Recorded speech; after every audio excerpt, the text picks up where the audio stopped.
ఎన్నికల సంఘపు అధికారులు స్వతంత్రంగా పనిచేయట్లేదన్నమాట వాస్తవం. బాధ్యతాయుతంగా పనిచేయట్లేదన్నమాట వాస్తవం. ఆ లోపం ఇప్పుడు ఎన్నికల సంఘాన్ని వెంటాడుతుంది.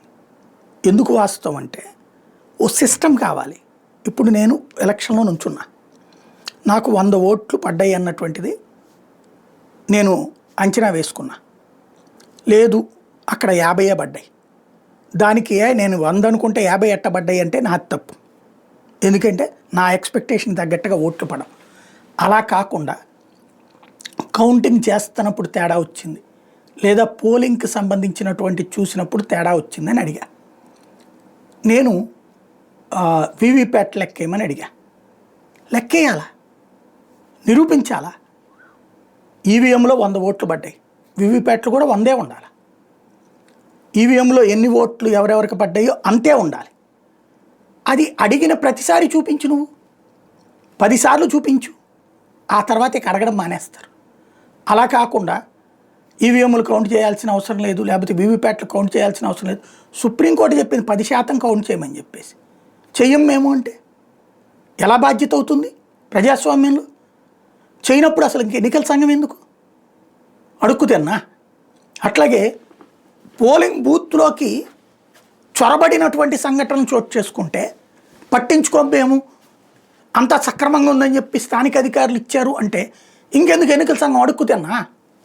టీవీల్లో కనబడుతున్నాయి, విజువల్ కనబడుతుంది, కనీసం పోలీసుల నుంచి నివేదిక అడిగి అవసరమైతే వెళ్ళి వెరిఫై చేసుకుని చేయాలి కదా. ప్రస్తుతం ఎన్నికల సంఘాలు రాజకీయ పార్టీలు, అధికార పార్టీల యొక్క తొత్తులులాగా పనిచేయటం వల్ల నెగిటివిటీ వస్తుంది.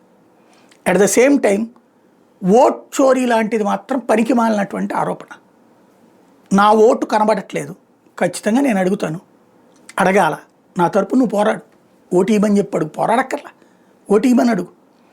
అట్లాగే నా ఓటు నేను అప్లై చేసినప్పుడు క్లిక్ నొక్కుతాం, ఈ క్లిక్ 3 సార్లు అంటే ఒక్కోసారి అది క్లిక్ వెళ్ళిందో లేదో తెలియదు, అప్పుడు 2-3 సార్లు నొక్కితే 2-3 అప్లికేషన్స్ కింద వెళ్ళి ఓకే అయిపోయిన ఓట్లు ఉన్నాయి. అట్లాగే అనేక మంది ఉంటాయి.